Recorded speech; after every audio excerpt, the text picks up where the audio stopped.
योगी आदित्यनाथ और अखिलेश यादव की सियासी दुश्मनी जग जाहिर है और हो भी क्यों ना, लड़ाई आखिर कुर्सी की है। लेकिन इन दोनों की सियासी दुश्मनी का अखाड़ा अब उत्तर प्रदेश फिलहाल नहीं है, ये बदल कर बिहार हो चुका है, जहां पर बिहार चुनाव चल रहा है। और इस चुनाव में जिस तरीके की बयानबाजी दोनों में देखने को मिल रही है, ऐसा लग ही नहीं रहा कि आप बिहार के चुनाव में हो, आप लगता है उत्तर प्रदेश का चुनाव है। हम आपको वो तमाम बातें सुनाएंगे जो मुख्यमंत्री योगी आदित्यनाथ राहुल गांधी से लेकर अखिलेश यादव तक को टारगेट कर रहे हैं और अखिलेश यादव कैसे सिवान में ओसामा के नाम को सही बताते हुए योगी आदित्यनाथ को इकरंगी कह रहे हैं। ये खबरें आज का यूपी में। नमस्कार, मैं हूं कुमार अभिषेक, आप देख रहे हैं यूपी तक। हम हाजिर हैं अपना न्यूज शो आज का यूपी लेकर। जी हां, ये बिहार का चुनाव है, लेकिन जब योगी आदित्यनाथ पहुंच जाएं और अखिलेश यादव पहुंच जाएं तो बेशक अखाड़ा बिहार का बना हो, लेकिन लड़ाई तो लगता है उत्तर प्रदेश की चल निकली है। हम ऐसा इसलिए कह रहे हैं क्योंकि चाहे पटना हो या सिवान या दरभंगा या बिहार का कोई भी क्षेत्र, योगी आदित्यनाथ जब टारगेट करते हैं तो तेजस्वी यादव से कहीं ज्यादा अखिलेश यादव राहुल गांधी को टारगेट कर रहे हैं। उन्होंने तो बकायदा 3 नाम डाल दिए हैं, पप्पू, अप्पू और टप्पू। अब टप्पू कौन है, अप्पू कौन है और पप्पू कौन है, ये वो नहीं बता रहे, लेकिन जनता इतनी सियासी तौर पर समझदार है कि वो तीनों नामों को योगी आदित्यनाथ किसकी तरफ इंगित कर रहे हैं ये सब जानते हैं। और इसमें एक नाम अखिलेश यादव के लिए है और तभी शायद अखिलेश यादव ने भी योगी आदित्यनाथ के नए नामकरण को आज सिवान के उस क्षेत्र में, रघुनाथपुर में, जहां से ओसामा साहब चुनाव लड़ रहे हैं, शहाबुद्दीन के बेटे, वहां उन्होंने एक नया नाम दे दिया। अखिलेश यादव ने योगी आदित्यनाथ के नाम बदलने पर खूब भड़के हैं। सामने हजारों की भीड़, लेकिन टारगेट पर थे मुख्यमंत्री योगी आदित्यनाथ। और इस टारगेट में उन्होंने क्या कहा? उन्होंने कहा कि एक एकरंगी है, यानी कि मुख्यमंत्री योगी आदित्यनाथ के उस भगवा रंग को उन्होंने टारगेट किया, योगी आदित्यनाथ को टारगेट किया। और कैसे योगी के स्थान, जगह, क्षेत्र, तमाम बातों को उन्होंने आज टारगेट किया। पहले आप अखिलेश यादव को सुनिए, फिर हम बताएंगे ओसामा को लेकर क्या कहा है अखिलेश ने और बाद में योगी कैसे टारगेट कर रहे हैं। सुनिए अखिलेश यादव। जो एक रंगी हैं, उन्हें बीमारी है नाम बदलने की। उन्होंने शुरुआती से न केवल अपना प्रदेश बदला है, बल्कि वेशभूषा भी बदल ली है।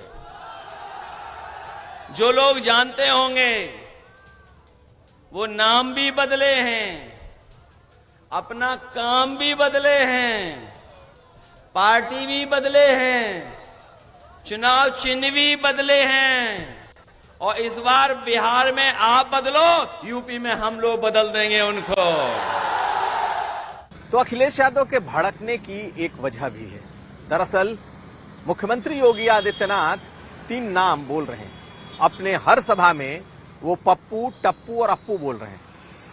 और कहीं ना कहीं राहुल गांधी हो, तेजस्वी यादव हो या अखिलेश यादव, वो तीनों को इन्हीं तीनों नामों के जरिए टारगेट कर रहे हैं। तो सुनिए पहले योगी आदित्यनाथ ने क्या कहा है, क्योंकि योगी आदित्यनाथ का भाषण अगर आप सुनेंगे तो इशारों में ही सही, लेकिन इन 3 नेताओं को इन 3 नामों से वो टारगेट कर रहे हैं और जनता भी खूब तालियां बजा रही है। सुनिए। आज इंडी गठबंधन के 3 और बंदर आ गए।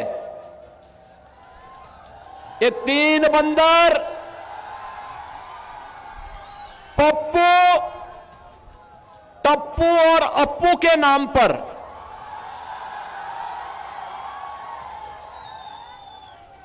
पप्पू, टप्पू और अप्पू के नाम पर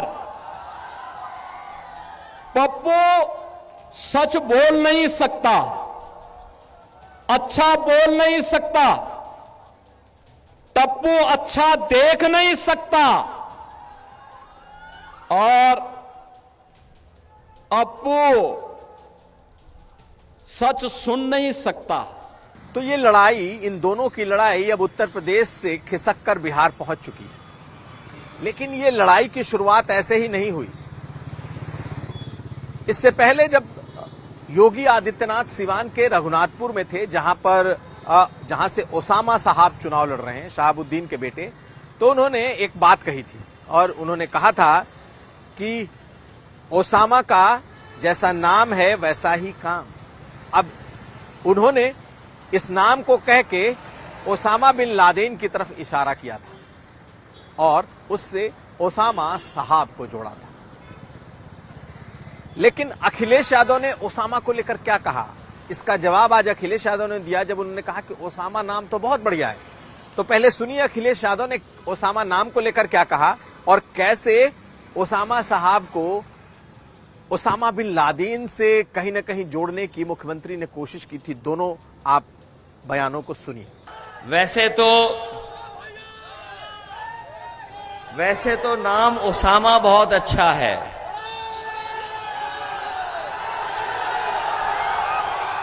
लेकिन हमारे एक रंगी उन्हें बीमारी है नाम बदलने की। रघुनाथपुर में आकर के मैंने देखा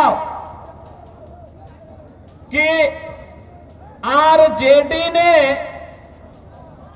यहां से जो प्रत्याशी दिया है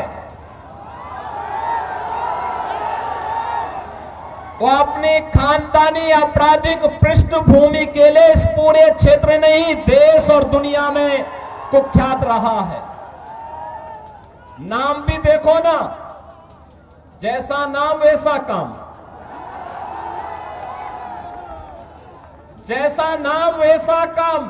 तो इन दोनों की लड़ाई अब उत्तर प्रदेश से निकलकर बिहार तक तो पहुंच चुकी है, लेकिन चुनाव में जनता खूब मजे ले रही है, जनता खूब लुत्फ उठा रही है। नए नए नामकरण हो रहे हैं, कोई किसी को पप्पू, अप्पू, टप्पू कह रहा है तो कोई एकरंगी कह रहा है। लेकिन ये लड़ाई अभी आने वाले समय में और गरमाएगी, क्योंकि मुख्यमंत्री योगी आदित्यनाथ की धुआंधार सभाएं हो रही हैं।